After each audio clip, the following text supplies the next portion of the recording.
ونسلم على رسوله الكريم أما بعد فأعوذ بالله من الشيطان الرجيم بسم الله الرحمن الرحيم والذين يتوفون منكم ويذرون أزواجا وصية لأزواجهم متاعا إلى الحول غير إخراج فإن خرجن فلا جناح عليكم فيما فعلن في أنفسهن من معروف والله عزيز حكيم وللمطلقات متاع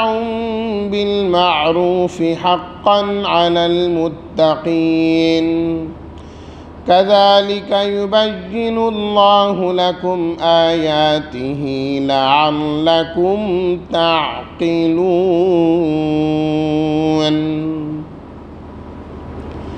صدق الله مولانا العظيم اللهم صل على سيدنا ومولانا محمد وعلى آل سيدنا ومولانا محمد وبارك وسلم یتوفون فوت ہو جائیں، یذرون چھوڑیں وہ،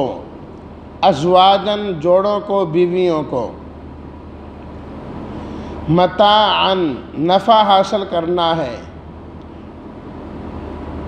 الی الحول حول کہتے ہیں سال کو، غیر اخراج نکالنا نہیں ہے، خرجنا اگر وہ خود نکلیں،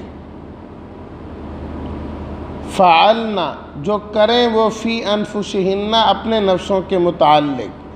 من معروف دستور کے مطابق اچھے طریقے سے،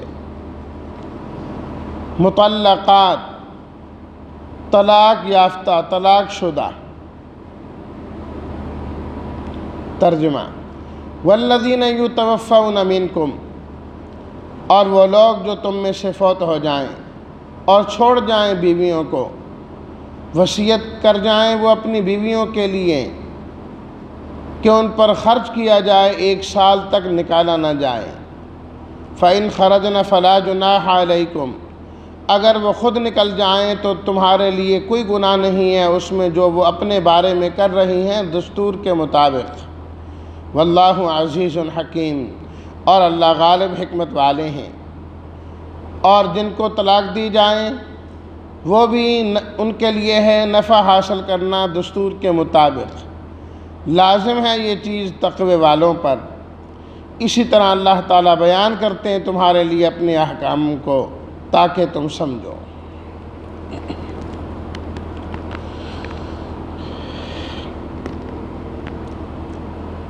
پڑھی گئی ان آیات کے اندر بھی طلاق شدہ طلاق یافتہ عورتوں کے لیے عدت کا مسئلہ بیان کیا گیا ہے، جس کی تفصیل گزشتہ دروس میں عرض کر دی گئی ہے۔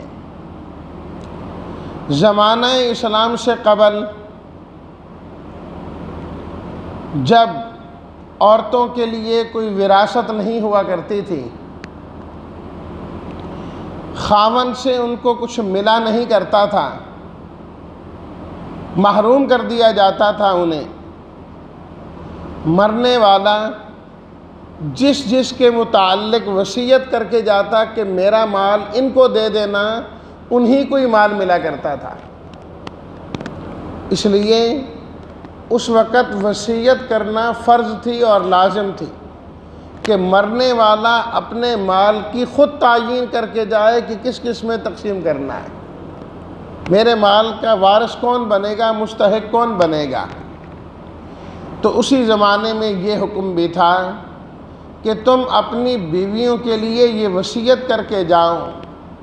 کہ 1 سال تک وہ اس گھر میں رہیں گی اور ان پر خرچ کیا جائے گا، ان کی ضروریات کو بھی میرے مال سے پورا کیا جائے گا۔ اس کے بعد اللہ تعالیٰ نے وراثت کے متعلق خود ہی ساری تفصیل بیان فرما دی اور مقرر کر دیا کس کو کتنا ملنا ہے اور کس کو کتنا نہیں ملنا۔ اب کوئی وصیت کرے نہ کرے، ملنا اسی طریقے سے ہی ہے جو اللہ تعالیٰ نے مقرر کر دیا ہے، اتنی مقدار میں ملے گا۔ مردوں کو بھی ملے گا، عورتوں کو بھی ملے گا، خاوند کو بھی ملے گا، بیوی کو بھی ملے گا۔ وصیت اس کے مطابق کر جائے تو ٹھیک ہے، نہیں تو وصیت باطل ہو جائے۔ اللہ کا جو قانون ہے وہی نافذ ہوگا۔ تو اس کے بعد اللہ تعالیٰ نے عدت کی تعیین بھی کر دی کہ جس کا خاوند فوت ہو جائیں، اگر وہ پیٹ سے ہیں، حمل سے ہیں، تو 4 مہینے 10 دن، جس طرح کہ ہم پچھلی آیات کے اندر جو ہے وہ پڑھ کے آئے ہیں۔ آیت نمبر 234 میں اللہ تعالیٰ نے فرما دی ہے کہ جب تم فوت ہو جاؤ، بیویاں چھوڑو، یتربصن بانفسہن 4 اشہر و 10، 4 مہینے 10 دن انہوں نے عدت گزارنی ہے اور انتظار کرنا ہے۔ اور اگر وہ حمل سے ہیں، پیٹ میں بچہ ہیں، تو جب بچہ پیدا ہوگا ان کی عدت ختم ہو جائے گی۔ بچہ نہیں ہے، 4 مہینے 10 دن۔ تو یہ پہلے کا حکم ہے، اگرچہ یہ آیت پڑھنے میں بعد میں آ رہی ہے، اس آیت کو ہم نے پہلے پڑھا ہے، لیکن حقیقتاً یہ حکم پہلے کا ہے اور وہ آیت بعد کی ہے۔ جب قرآن مجید کی کوئی بھی آیت نازل ہوتی تھی تو جبریل امین اس بات کی وضاحت کر دیا کرتے تھے کہ یہ آیت جو اب نازل ہوئی ہے یہ فلاں آیت کے بعد ہے اور فلاں آیت سے پہلے۔ تو قرآن مجید کی اترنے کی یہ ترتیب نہیں ہے جس ترتیب کے ساتھ ہمارے پاس اس وقت موجود ہے، لیکن اس ترتیب میں بعین ہی قرآن مجید لوح محفوظ کے اندر موجود ہے، اسی ترتیب پر ہمارے پاس بھی موجود ہے۔ یہی وجہ ہے کہ جبریل امین رمضان المبارک میں جتنا قرآن مجید نازل ہو چکا ہوتا آ کر آپ علیہ الصلاۃ والتسلیمات سے دور کیا کرتے تھے، وہ آپ علیہ الصلاۃ والتسلیمات کو سناتے اور آپ علیہ الصلاۃ والتسلیمات جبریل امین کو سناتے۔ آخری سال جب نبی کریم صلی اللہ علیہ وسلم کی وفات ہوئی، جبریل امین نے پورا قرآن مجید 2 مرتبہ آپ علیہ الصلاۃ والتسلیمات کو سنایا اور آپ علیہ الصلاۃ والتسلیمات نے پورا قرآن 2 مرتبہ جبریل امین کو سنایا۔ از اول تا آخر ساری ترتیب قائم کر دی گئی، بتلا دیا گیا کہ کون سی آیت کہاں ہے اور کہاں نہیں، اور کون سی صورت کہاں ہے کہاں نہیں، ساری اس کی وضاحت کر دی گئی۔ تو یہ آیت پڑھنے میں تو بعد میں ہے، لیکن یہ حکم پہلے کا ہے، اور جو ہم نے آیت پہلے پڑھی ہے وہ اصل میں حکم بعد کا ہے۔ اللہ اکبر۔ وصیۃ لازواجہم متاعا الی الحول غیر اخراج، فرمایا اس وقت کہ تم وصیت کر جاؤ اپنی بیویوں کے لیے کہ سال تک وہ آپ کے گھر میں رہیں گی اور ان پر آپ کے مال سے خرچ کیا جائے گا۔ اور آج بھی اگر کوئی چاہے تو وصیت کر سکتا ہے، اس کی اجازت ہے۔ وہ دیکھے کہ اس بیوی کا ٹھکانہ کوئی نہیں ہے میرے بعد، ورثہ کئی ہیں، تو اسے چاہیے کہ وہ خیر خواہی کر جائے کہ عدت تو اس کی 4 مہینے 10 دن ہی ہوگی، اور اس گھر میں سے بھی اس کو حصہ ملے گا، لیکن تم اس کو سال تک گھر سے نکالنا نہ، تاکہ اس وقت تک پھر اس کی کوئی نہ کوئی صورت کوئی رہنے کی کسی اور چیز کی بن جائے گی۔ یکدم تو عورت کے لیے بہت مشکل ہو جاتا ہے کہ سر سے خاوند کا سایہ بھی چلا گیا جو دیکھ بھال کرنے والا تھا۔ اب نئی ترتیب ایک وقت لگتا ہے اس کے لیے، تو اگر ایسی صورت ہو، اولاد نہیں ہے اور مشکلات ہیں، تو اب بھی وصیت کی جا سکتی ہے کہ ممنوع نہیں ہے غیر اخراج، کہ ان کو نکالنا نہیں ہے۔ فَإِنْ خَرَجْنَا، اس نے تو وصیت کر دی، اور جو باقی ورثاء ہیں انہوں نے بھی وصیت پر عمل کیا، وہ ان کو نہیں نکال رہے، نہیں، اس کو کہتے ہیں بھئی تمہیں تمہارے خاوند نے یہاں پر ٹھہرایا ہے، تم رہ سکتی ہو، لیکن وہ خود جانا چاہیں کہ میں اس گھر میں نہیں رہتی، عدت گزارنے کے بعد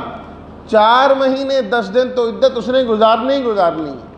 اس دوران اس گھر سے جانا تو اس کے لیے جائز نہیں ہے۔ اس کے بعد سال سے پہلے اگر جانا چاہیں تو فرمایا یہ کوئی گناہ کی بات نہیں ہے۔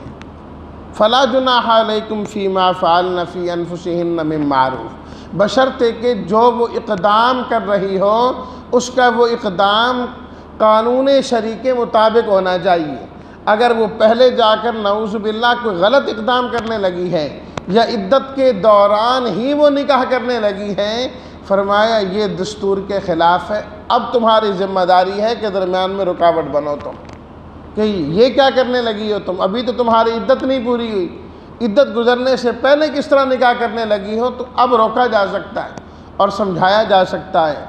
جب دستور کے مطابق کر رہی ہو تو پھر روکنے کی کوئی ضرورت نہیں ہے۔ واللہ عزیز،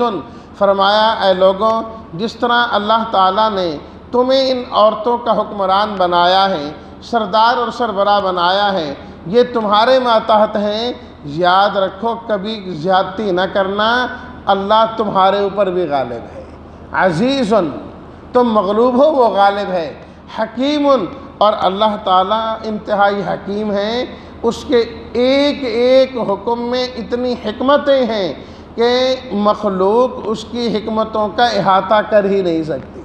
سمجھ ہی نہیں پاتی کہ اس میں کیا کیا ہے۔ تو جب تمہیں سمجھ نہیں، سمجھانے والے اور سمجھ والے کی جانب سے تمہیں جو حکم دیا جا رہا ہے دل و جان سے اس کو تسلیم کر لینا چاہیے۔ وَلِلْمُطَلَّقَاتِ مَتَاعٌ، دوسرا حکم وہ بھی گزشتہ آیات کے اندر گزرا تھا۔ اللہ اکبر، یہ ہم نے آیت نمبر 236-37 میں پڑھا کہ جب تم عورتوں کو رخصت کرو، خاص طور پر اس صورت میں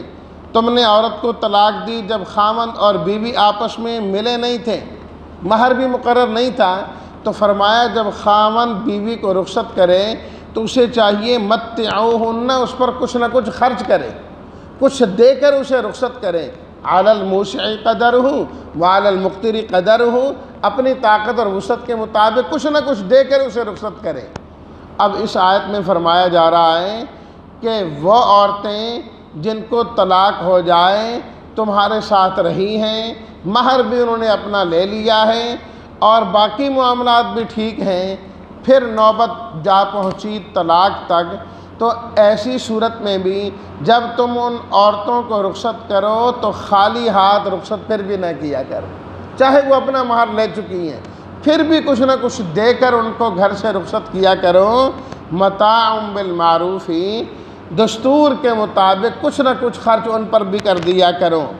حقا علی المتقین، اللہ تعالیٰ فرماتے ہیں وہ بندے جو تقوی والے ہیں، اللہ سے ڈرنے والے ہیں، ان کو تو یہ کام لازمی کرنا چاہیے، کیونکہ تقوی والے لوگ صرف یہ نہیں کرتے کہ کس کا کتنا حق بنتا ہے وہ حق اس کو دے دیا جائے اور بس، نہیں، تقوی والوں کا ہمیشہ یہ کام ہوتا ہے کہ حق والے کو اس کے حق سے زیادہ ملنا چاہیے، حق سے زیادہ ملنا چاہیے، جس کو احسان کہتے ہیں۔ اللہ تعالیٰ نے قرآن مجید میں فرمایا نا، وہ آیت جو جمعہ میں خطبہ جمعہ میں عام طور پر تلاوت کی جاتی ہے، اللہ تعالیٰ فرماتے ہیں ان اللہ یأمر بالعدل والاحسان، اللہ تمہیں عدل کرنے کا حکم دیتے ہیں کہ حق والے کو اس کا حق پہنچے، والاحسانی، اور اللہ احسان کا بھی حکم دیتے ہیں، جتنا کسی کا حق بنتا ہو اس کے حق سے زیادہ دینا چاہیے، زیادہ دینا چاہیے۔ اور نبی کریم صلی اللہ علیہ وسلم کی عادت مبارکہ ہمیشہ اسی طریقے سے تھی، جب آپ کسی سے کوئی چیز خریدا کرتے جو طے ہو جاتا، آپ علیہ الصلاۃ والتسلیمات اس سے زیادہ اسے دے دیا کرتے تھے، اس سے زیادہ دے دیا کرتے تھے کہ میری طرف سے کچھ اس کو چلا جائے زیادہ، اس کی کوئی چیز میری طرف نہ رہے۔ تو اللہ تعالیٰ فرماتے ہیں حقا علی المتقین، جو تقوی والے لوگ ہیں، اللہ سے ڈرنے والے ہیں، ان کو تو چاہیے کہ ان طلاق والی عورتوں کو ضرور کچھ نہ کچھ دے کر رخصت کریں، تاکہ اگر زندگی میں ان کے کچھ احسانات تمہارے اوپر ہیں بھی صحیح، تو جاتے ہوئے ان احسانات کا بدلہ بھی تو ہو جائے گا۔ کذالک یبین اللہ لکم آیاتہ، فرمایا اللہ ان احکام کو تمہارے لیے کھول کھول کر بیان کرتے ہیں، کھول کھول کر بیان کرتے ہیں، لعلکم تعقلون، تاکہ تم سمجھنے والے بن جاؤ، تمہیں سمجھ آ جائے۔ اصل مقصد یہی ہے کہ ایمان والا اللہ کے حکموں کو سمجھنے والا بن جائے۔ جب تک اللہ کے حکموں کو سمجھے گا ہی نہیں تو عمل کیسے کرے گا؟ عمل کیسے کرے گا؟ تو سمجھنا ہے اللہ کے احکام کو، جو قرآن مجید کے ذریعے سے سمجھ میں آئیں گے، اور قرآن سے تب سمجھ میں آئیں گے جب انسان قرآن کے ساتھ جڑے گا۔ جب قرآن کے ساتھ جڑے گا احکامات الہیہ معلوم ہوتے رہیں گے اور پھر عمل کی بھی توفیق ہوتی رہے گی۔ اللہ ہم سب کو قرآنی احکامات و تعلیمات سمجھنے کی توفیق عطا فرمائے اور پھر ان احکامات پر عمل پیرا ہونے کی بھی توفیق عطا فرمائے۔ وآخر دعوانا ان الحمد للہ رب العالمین۔